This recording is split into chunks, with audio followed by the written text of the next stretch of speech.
warahmatullahi wabarakatuh dan selamat siang. Saya David Bantentan Dipologo dari kelas 10B. Pada kesempatan kali ini saya akan mempresentasikan materi penyuluhan kehutanan yaitu modul 3 yang berjudul menyusun materi penyuluhan. Adapun materi yang saya akan bahas dan ulas kali ini adalah materi bagian D, yaitu pokok pembahasan materi penyuluhan kehutanan. Baiklah, langsung saja. Setiap pelaksanaan kegiatan penyuluhan kehutanan tentu saja sangat perlu untuk merinci pokok pembahasan yang akan disuluhkan atau diberikan, karena sasaran penyuluhan adalah masyarakat yang akan mengubah atau memperbaiki mutu kehidupannya. Sehingga pokok pembahasan di dalam kegiatan penyuluhan kehutanan tidak hanya cukup dibatasi oleh hal-hal yang berkaitan dengan kegiatan yang harus dilakukan, akan tetapi juga mencakup hal-hal yang berkaitan dengan kegiatan perbaikan kesejahteraan keluarganya dan juga hal-hal yang berkaitan dengan cara menghadapi kehidupan di tengah-tengah keluarganya.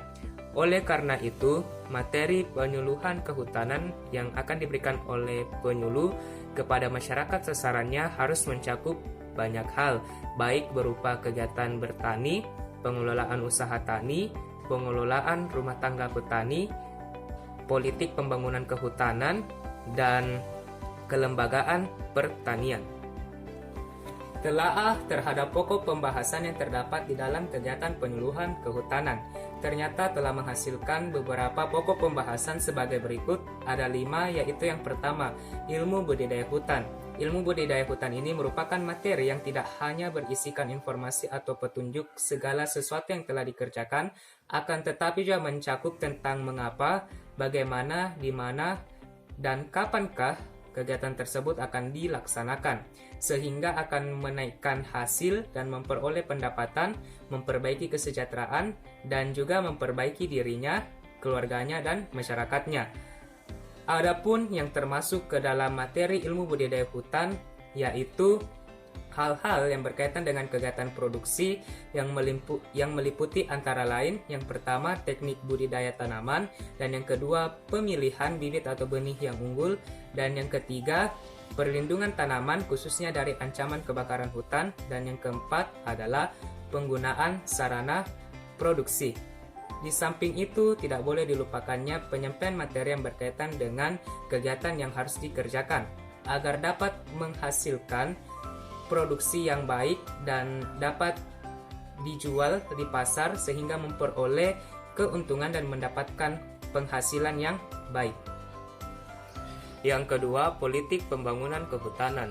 Berdasarkan pokok pembahasan yang telah dijelaskan sebelumnya, maka selain penyuluhan kehutanan, perlu juga untuk memperhatikan pokok pembahasan yang mengenai atau terkait dengan politik pembangunan kehutanan yang sedang berlangsung dilaksanakan oleh pemerintah.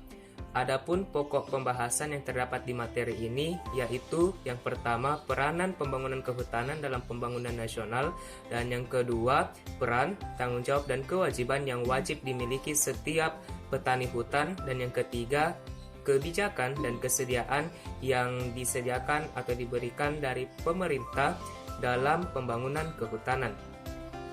Selanjutnya yang ketiga, ilmu ekonomi kehutanan. Ilmu ekonomi kehutanan merupakan materi yang terutama ditujukan kepada perbaikan pengelolaan usaha tani agar lebih efisien sehingga memberikan manfaat di bidang ekonomi, yaitu memperoleh keuntungan dan pendapatan yang lebih tinggi. Adapun pokok pembahasan yang terdapat di materi ini yaitu ilmu ekonomi kehutanan ada 7 sebagai berikut. Yang pertama akuntansi, yang kedua kewirausahaan, yang ketiga ekonomi produksi, yang keempat perencanaan dan evaluasi, yang kelima pengelolaan usaha tani, yang keenam pembiayaan atau analisa usaha tani, dan yang ketujuh pemasaran hasil atau mitra usaha. Yang keempat ilmu pengelolaan rumah tangga petani. Tidak bisa dipungkiri atau disangkal bahwa pelaksana utama pembangunan kehutanan adalah petani-petani kecil yang belum bisa membedakan atau memisahkan antara pengelolaan usaha tani dengan kehidupan petani kecil, sehingga di dalam kegiatan penyuluhan kehutanan yang terutama ditunjukkan kepada terwujudnya efisiensi pengelolaan usaha tani yang harus juga disertai dengan kegiatan penyuluhan tentang pengelolaan rumah tangga petani hutan itu sendiri. Tentang hal ini, Peterson dalam Merdikanto pada tahun 1991 telah mengemukakan bahwa ada beberapa pokok pembahasan sebagai berikut. Ada dua, yaitu yang pertama, pengelolaan tentang makna dan hubungan antara ekonomi rumah tangga dengan pengelolaan usaha tani, dan yang kedua, pengelolaan tentang ekonomi rumah tangga secara keseluruhan termasuk usaha taninya yang mencakup inventarisasi sumber daya yang telah tersedia yang dimanfaatkan sebagai optimasi alokasi sumber daya perencanaan dan evaluasi pengelolaan ekonomi rumah tangga. Kelima, kelembagaan petani.